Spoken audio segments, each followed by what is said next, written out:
एक गुरुकुल में 4 ब्राह्मण शिष्य पढ़ते थे।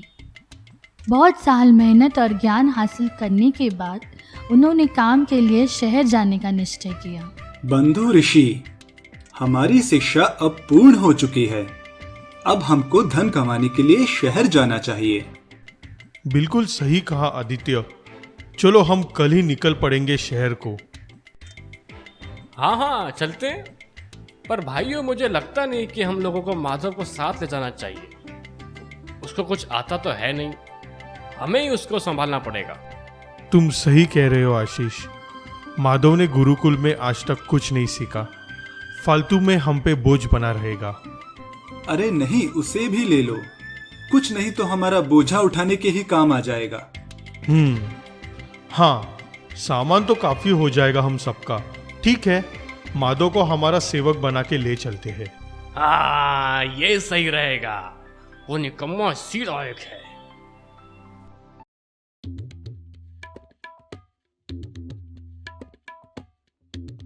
ये ले माधव, मेरे 2 संदूकें हैं, ये तुम उठा के ले चलो।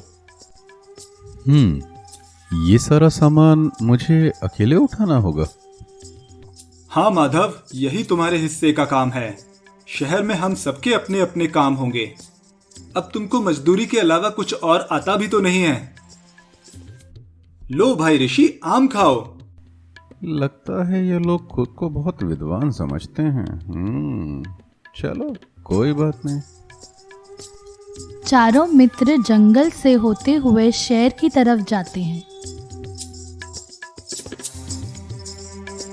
भाइयों, वहां देखो, वहां पे एक हड्डियों का ढेर पड़ा है। ये एक शेर था जो कि भूख से मारा गया, बेचारा। अब तुम लोग मेरा कमाल देखो। मैं इन हड्डियों को जोड़कर पूरा कंकाल बना सकता हूं। उत्तम, मेरा ज्ञान भी किसी से कम नहीं है। अगर आप कंकाल बना दो तो मैं शेर पे मांस और खाल दोनों लगा सकता हूँ। ये तो सिर्फ शरीर की बात हुई। अगर तुम ये कर सकते हो तो मैं तो शेर में जान डाल सकता हूँ। अरे नहीं भाइयों, ऐसा मत करो। क्या माधव, तुझे खुद तो कुछ आता नहीं है? कम से कम दूसरों को तो मत रोक। चुप बैठ और देख मेरा कमाल। ओम भीम क्रीम चामुंडाय नमः। शाबाश आदित्य, अब मेरा गुर देखिए। ओम नमो नरसिंहाय शारीराम विनाशाय उत्तम कुरु कुरु स्वाहा। चमत्कार! अब आप दोनों का हो गया। अब देखिए मैं कैसे शेर को जिंदा करता हूं। आपके ज्ञान पर किसी को शक नहीं है आदित्य भाई, पर ऐसा नहीं कीजिए। ऐसा करने से अनर्थ हो जाएगा। चल भाग माधव, सबने अपना हुनर दिखाया। अब मेरी बारी आई तो तू टोक रहा है। अच्छा होता तुझे लेके ही नहीं आता। आप लोग नहीं मानेंगे। रुकिए भाई, जरा मुझे पेड़ पे चढ़ जाने दीजिए। चढ़ जा डरपोक, तू बस यही कर सकता है। जा, चढ़ जा पेड़ पे। ओम कालेश्वर नरसिम्हाय प्रणाम रक्षक्ति। ओम भैरव स्वाहा। लो, अब ये जिंदा हो जाएगा।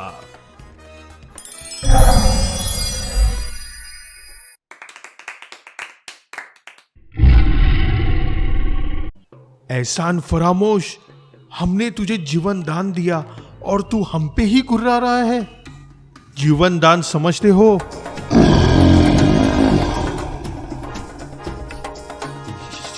शेर, अरे हम ब्राह्मण हैं, श्राप दे देंगे।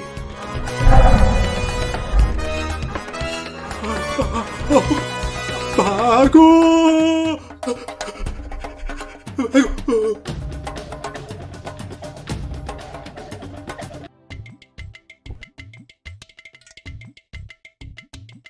समझाया था मैंने, पर ये नहीं माने। ज्ञान अच्छा है, पर ज्ञान का घमंड नहीं होना चाहिए। फिर इंसान अच्छे बुरे में फर्क नहीं समझ पाता। खैर, चलो ये सामान अब मेरा हुआ।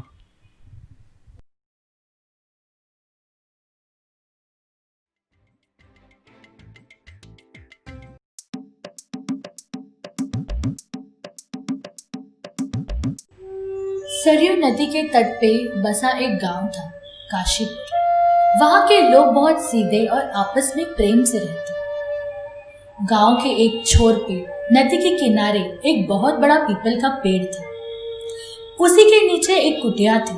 वहां एक बाबा रहते थे, बाबा काशीनाथ। अपनी एक छोटी सी झोपड़ी में वो रहते और गांव वालों की मदद करते। सुनो भाई, ये जानते हो वो काशीनाथ बाबा किधर रहते हैं? काशीनाथ बाबा? तुम चोटी वाले बाबा की तो बात नहीं कर रहे हो? भाई, वो बाबा जो दूसरों की मदद करते हैं, लोगों के दुख हर लेते हैं। बहुत परेशान हूँ, कई कोस दूर से आया हूँ। मित्र, तुम चोटी वाले बाबा की ही बात कर रहे हो, वो जिनकी बहुत बड़ी चोटी है सर पर, और वो सर से भभूति की पुड़िया निकाल कर देते हैं लोगों को। लोग जैसे ही मस्तक पे लगाते हैं और बाबा के आदेश का पालन करते हैं, उनके सारे काम पूरे हो जाते हैं। पता है, कभी उनके सर से भभूति खत्म नहीं होती, कितने भी लोग आए मदद लेने। हाँ हाँ भाई, वही। सुना है सबकी मुराद पूरी करते हैं, कोई खाली हाथ नहीं जाता। सही सुना है एकदम, सबकी मदद करते हैं। जो भी सच्चे मन से मांगता है वो पूरा हो जाता है। भाई, रास्ता बता दो, मुझे जल्दी ही उनके पास पहुंचना है और फिर उनसे मिलकर अपने गांव भी लौटना है शाम तक। सीधे सीधे चलते रहो एक कोस तक, फिर उल्टे हाथ को मुड़ना और वहां से कुछ दूर पर एक बड़ा सा पेड़ दिखेगा। उसको नजर में रख के सीधे सीधे फिर चलना। बस तुम बाबा की कुटिया तक पहुंच जाओगे। अभी तो बाबा वहीं मिलेंगे। शुक्रिया दोस्त, भगवान तुम्हारा भला करे। खुश रहो। सही सुना था मैंने भी ये बाबा के बारे में। ये तो सच में करामती बाबा निकले। कितनी सारी पुड़िया होंगी बाबा के सर पे। मैं सारी की सारी चुरा लूं तो अपनी सारी मुराद पूरी कर सकता हूँ। मैं भी तो चोरी का काम कर करके थक गया हूँ। एक बार मैं बड़ा हाथ मारूंगा तो फिर आगे की पूरी लाइफ सेट हो जाएगी। बस फिर मैं आराम की जिंदगी जीऊंगा। चलो इस आदमी के पीछे पीछे ही चलता हूँ।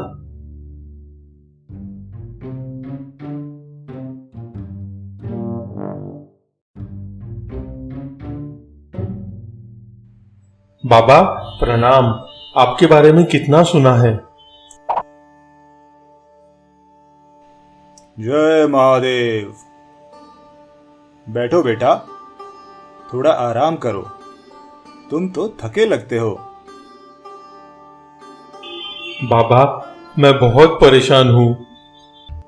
बोलो बच्चा, क्या परेशानी है? मैं एक सेठ की दुकान पे नौकरी करता था। दुकान का काम मंदा हुआ तो सेठ ने नौकरी से निकाल दिया। बोला कि जब बिक्री ही नहीं तो तुमको रख के क्या फायदा, खुद ही बेच लूंगा थोड़ा बहुत सामान। बाबा, मेरे घर पे छोटे छोटे बच्चे हैं और कोई कमाने का जरिया नहीं, मदद करो बाबा। बच्चा सुनो, ये पुड़िया लो। कल सेठ के पास जाओ और बोलना कि सेठ जी मुझे 10 दिन का वक्त दो। मैं घर घर जाकर सामान बेचूंगा और आधा भी सामान बेच पाया तो मुझे वापस नौकरी पे रख लेना। बस ध्यान रहे, रोज ये भभूति सर पे लगाना और जो भी घर में रोज काम आने वाला सामान हो, घर घर पूछो किसी को सौदा खरीदना है कि नहीं। 10 दिन में सब ठीक हो जाएगा बच्चा। बाबा, आपकी बात याद रहेगी, मैं वैसे ही करूंगा। बाबा की जय हो। कल्याण हो बच्चा। चोर रात होने का इंतजार करता है। वो इस ताक में है कि अंधेरा हो तो वो बाबा की पुड़िया चुरा ले। कुछ घंटे बाद अंधेरा हो जाता है। बाबा तो अभी चारपाई पे लेटे हैं, आराम कर रहे हैं। ये रुमाल पे थोड़ी दवा डाल देता हूँ जिससे लोगों को बेहोश करते हैं। बाबा को बेहोश कर दूंगा तो आसानी से अपना काम कर सकता हूँ।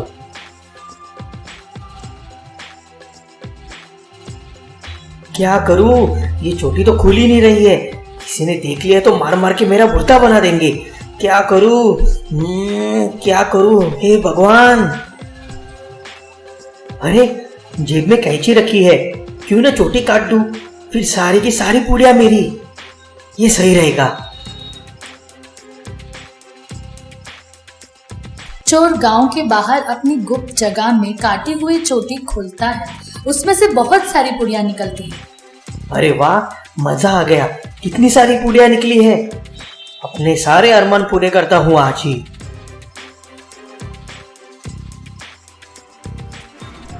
पुड़िया पुड़िया, चल मुझे सोने के गहने ला दे, एक 9 लाख का हार। ये क्या? कुछ नहीं हुआ।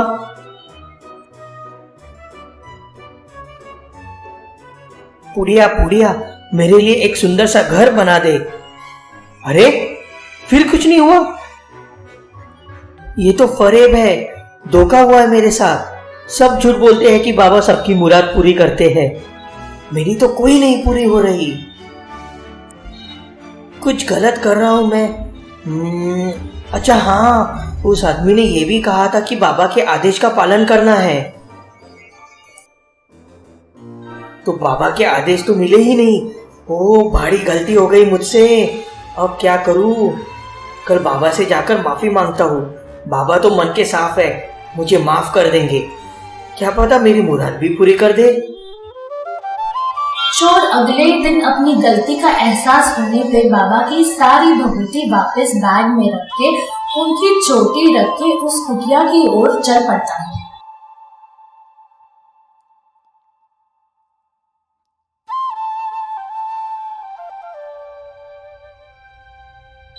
अरे यहाँ तो इतने सारे लोग हैं, सब कितने परेशान हैं बाबा की चोटी कट गई इस बात से। मैं अभी जाकर कुछ नहीं बोलता हूँ, नहीं तो मेरी पक्की धुलाई हो जाएगी। ये मैंने क्या कर दिया?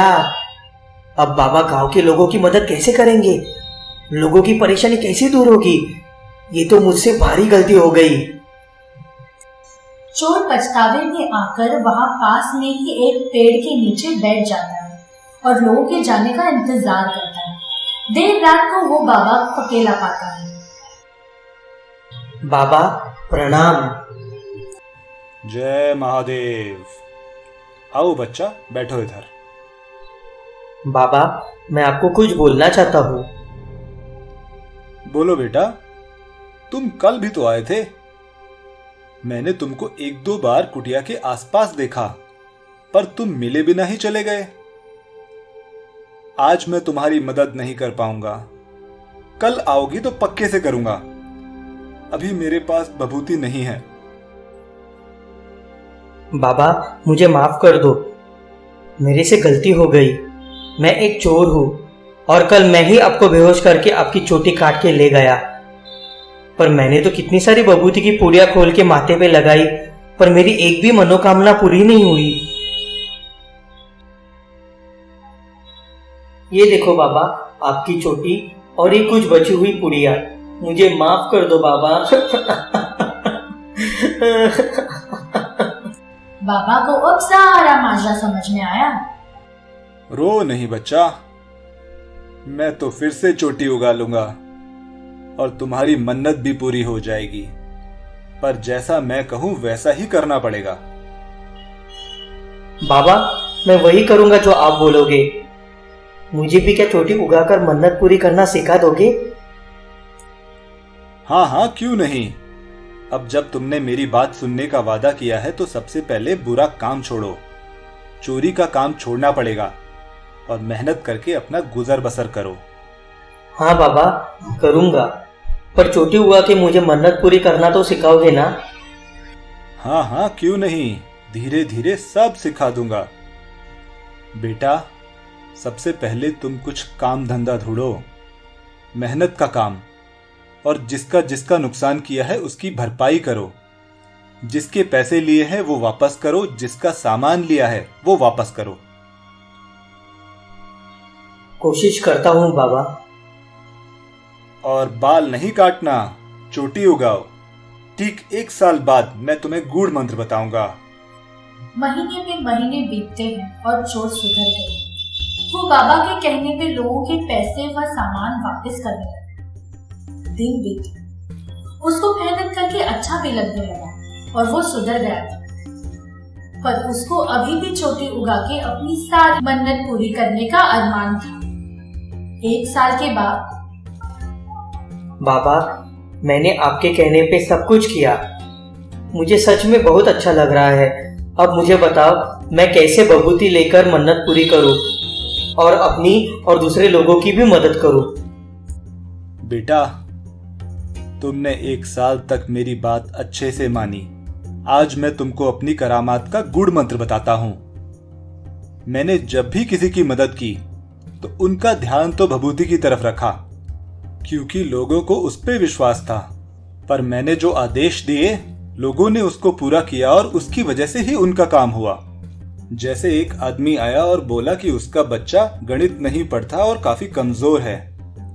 मैंने उसको बोला कि ये भभूति रोज माथे पे लगाओ और 1 घंटा गणित की पढ़ाई कराओ। वो बच्चा भभूति लगाता, पर असली में वो रोज 1 घंटा गणित पढ़ता और वो उसमें पक्का हो गया। हाँ बाबा, समझ आया। और एक आदमी था, वो बार बार बीमार होता रहता था, काफी कमजोर था। मैंने उससे कहा कि रोज भभूति लगाओ और 1 मील पैदल चलो और कसरत करो। उसका ध्यान फिर भभूति पे था, पर वो रोज कसरत करता रहा और तंदुरुस्त हो गया। वाह बाबा, सही बात बोली आपने। लोगों को समझ में नहीं आया कि असली में वो भभूति की करामत नहीं, उनकी अपनी ही मेहनत थी।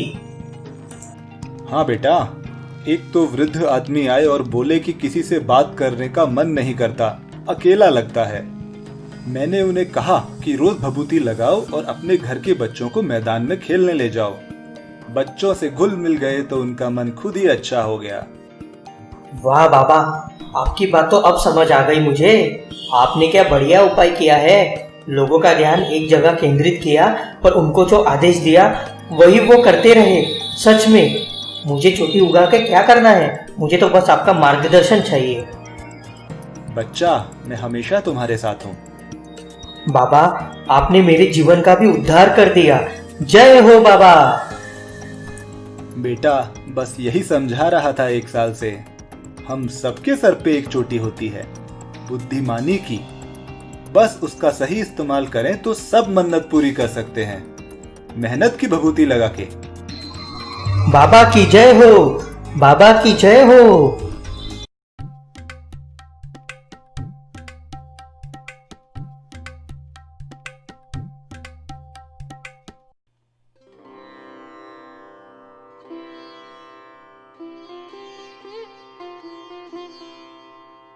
एक था मछुआरा, नाम था भीमा। भीमा एक अच्छा ईमानदार मछुआरा था। वो और उसकी बीवी एक नदी के पास के एक छोटी सी झोपड़ी में रहते थे। भीमा रोज सुबह मछली पकड़ने के लिए अपनी नाव लेके निकल जाता और शाम तक जो कुछ भी हाथ आता पास के शहर वीरपुर में बेच आता। वो लोग गरीब थे पर अपना गुजारा चला लेते थे। भीमा हमेशा खुश रहता और दूसरों की मदद करता। अरे ओ अम्मा, ठीक है ना? कैसी है कमर अब तेरी? भीमा, अरे बेटा ठीक है, पर तूने जो दवाई ला के दी थी वो खत्म हो गई है। जब तब दर्द होता ही रहता है। तू बोला क्यों नहीं? मैं आज काम से लौटते वक्त शहर से और दवाई ले आऊंगा तेरे लिए। चलता हूँ, ख्याल रख। भीमा से जो हो पाता वो हमेशा दूसरों की मदद करता रहता था। शायद इसलिए एक दिन उसकी किस्मत चमक उठी। एक दिन की बात है, भीमा मछली पकड़ रहा था। तभी उसके हाथ एक बहुत बड़ी मछली लगी। ऐसी सुंदर मछली उसने कभी नहीं देखी थी। अरे वाह, क्या मछली है! इतनी रंगीन, इतनी चमकदार। इसका तो अच्छा पैसा मिलेगा। नहीं, मुझे मत बेचो। मैं कोई साधारण मछली नहीं हूँ, मैं मछलियों की रानी हूँ। मैं तुमको पैसे दे दूंगी, मुझे छोड़ दो। मछली बोली, चमत्कार, मछलियों की रानी। ओह, मुझे माफ करना देवी। मैं भीमा मछुआरा हूँ। अपना घर चलाने के लिए मछलियाँ पकड़ता हूँ, लेकिन मैं मछली की रानी को नहीं पकड़ सकता। मैं अभी तुम्हें छोड़ देता हूँ। मुझे कुछ नहीं चाहिए, सब है मेरे पास। शुक्रिया। तुम अच्छे इंसान लगते हो। तुमने मुझे जाने दिया, मेरी जान बचाई। अगर जिंदगी में कभी कुछ मदद चाहिए हो तो मुझे याद करना, मैं जरूर तुम्हारी मदद करूंगी। खुश रहो। खुश रहो मछली रानी। अचंभित बीमा घर की तरफ जा रहा था। घर पे उसकी बीवी उसका इंतजार कर रही थी। अरे वाह मीना, आज तो बड़ी सुंदर लग रही हो तुम। हाँ, मैंने ना नई साड़ी खरीदी। मैं तो लेती रहती हूँ। मेरे पति बहुत कमाते हैं। तेरा पति क्या करता है? ये ना मछली पकड़ते हैं, पास में ही। मछुआरे हो? अच्छा चल, मुझे काम है, चलती हूँ।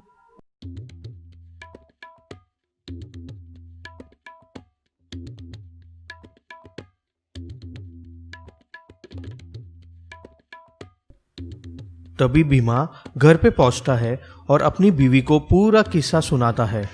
मधु, मैंने जब उस रानी मछली को जाने दिया तो जाते वक्त भी उसने मुझे बहुत अपनेपन से कहा कि जब भी कोई मदद की जरूरत हो बता देना। मत मारी गई है क्या? साक्षात लक्ष्मी तुम्हारे दरवाजे पर खड़ी थी और तुमने मना कर दिया। हे भगवान, जाने तुम्हें कब बुद्धि आएगी। पहले पता होता कि ऐसे दिन देखने पड़ेंगे तो कभी तुमसे शादी के लिए हाँ ना कहती। मेरी जिंदगी तो बस चूल्हा फूकने में ही गुजर जाएगी। बाकी दुनिया कहाँ से कहाँ पहुँच गई है, मेरा ही नसीब खोटा है। पर नहीं, अब और नहीं। अरे मधु, ऐसा मत कहो। मैं इतनी मेहनत करता तो हूँ। हम लोग खुश रह रहे हैं ना? खुश? ये खुशी है? घर देखा है हमारा? निकलो, निकलो बाहर, निकलो घर से अभी के अभी। जाओ और अभी उस मछली के पास जाके बोलो कि खूब सारा पैसा दे, बड़ा घर दे। आई समझ में बात?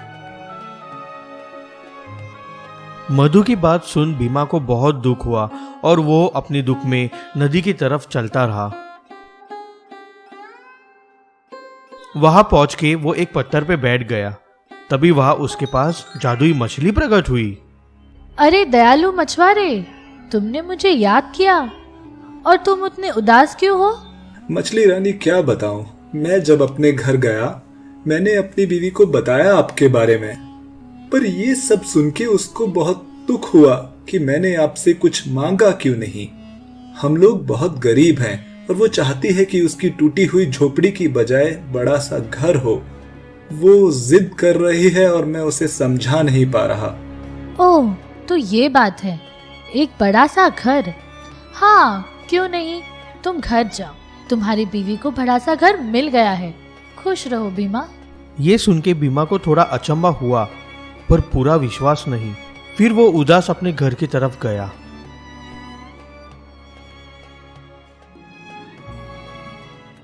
अरे, मैं गलती से कहीं और आ गया हूँ। यहाँ तो मेरा घर हुआ करता था। फिर उसे घर में से अपनी बीवी की आवाज आई। आ जाओ, तुम्हारा ही घर है, आ जाओ। सुनो, चमत्कार हो गया। मेरी आंखों के आगे आगे हमारी झोपड़ी बदल के एक सुंदर सी हवेली बन गई।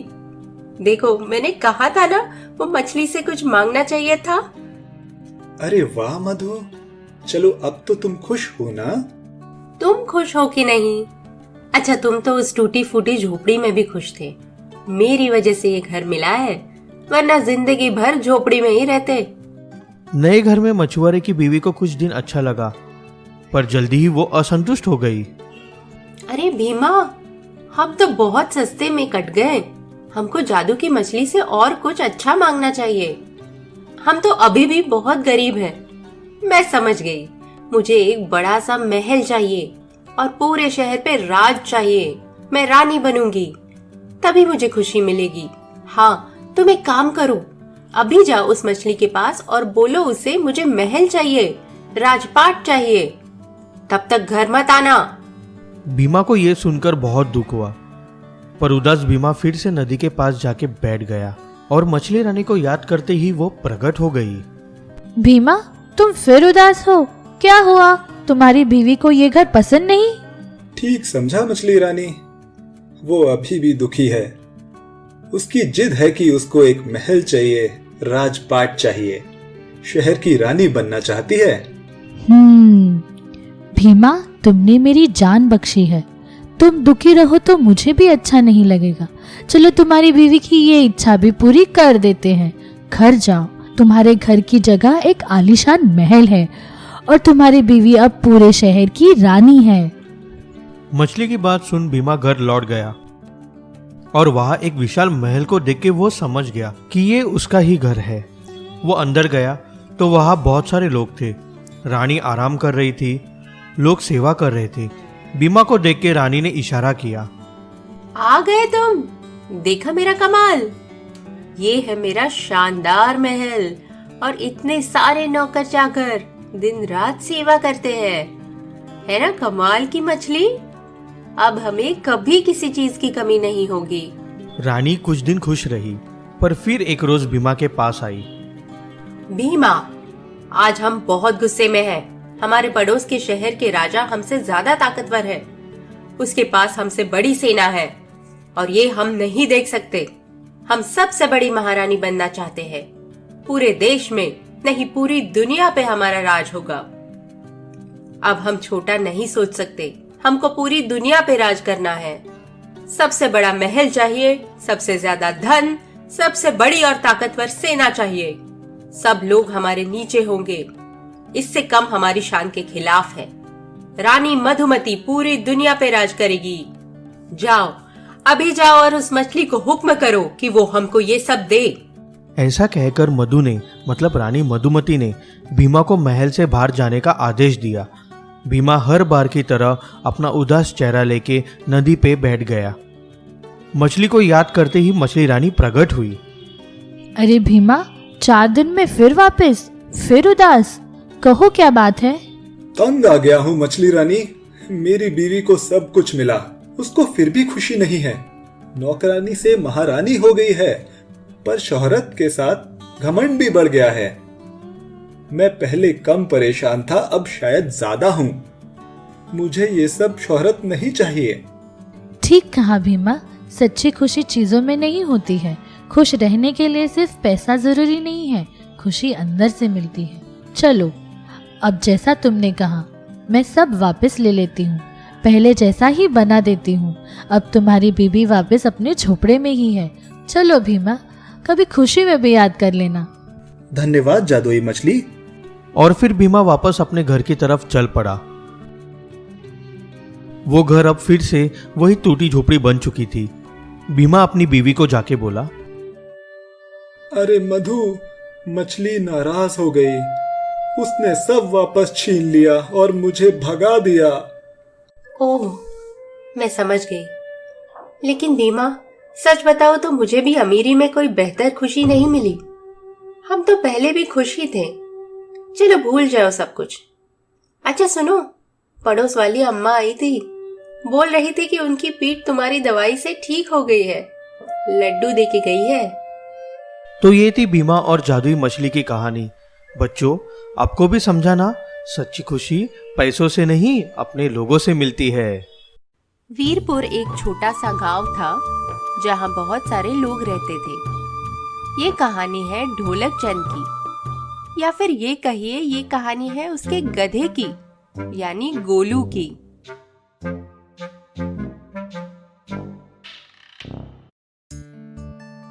ढोलक चंद अपने गधे से बहुत प्यार करता था और उसका बहुत ख्याल रखता था। लेकिन गोलू गधा नटखट था और कामचोर भी।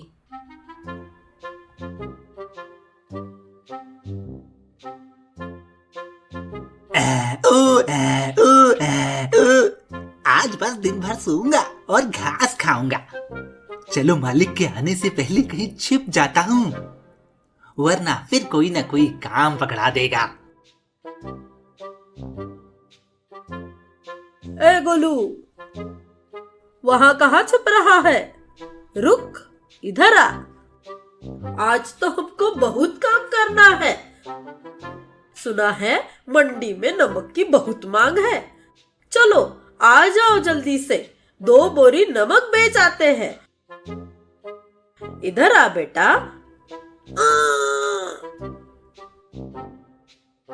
ये पकड़ और चल मेरे साथ।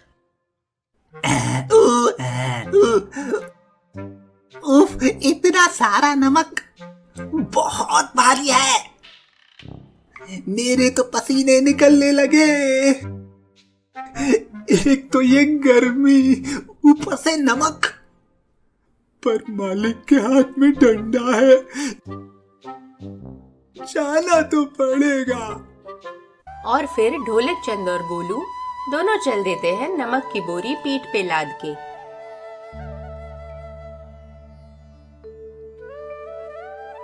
गोलू, सामने नदी है, हमको पुल से चल के जाना है।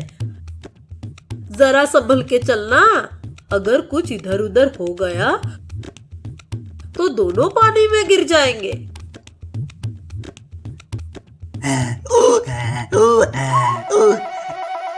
अरे वाह नदी, तो मुझे थोड़े पानी से डर लगता है। इतनी गर्मी में अगर ठंडा पानी मिल जाए तो उससे अच्छा क्या होगा। चलो आज पुल पे मस्ती की जाए।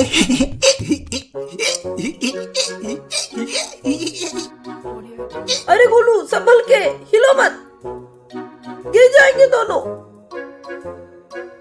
इतना कहते कहते गोलू के एक और झटके से पुल टेढ़ा हो गया और दोनों गिर गए पानी में। गिर गया।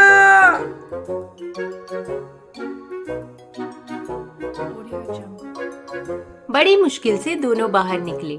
नदी के पानी में आधे से ज्यादा नमक घुल गया, इसलिए गोलू गधे को भी बड़ा हल्का हल्का लगने लगा।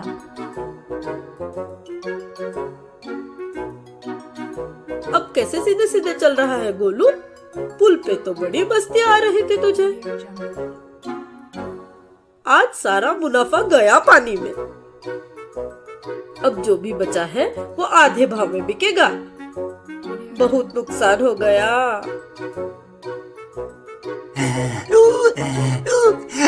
अरे ये तो मस्त तरीका है,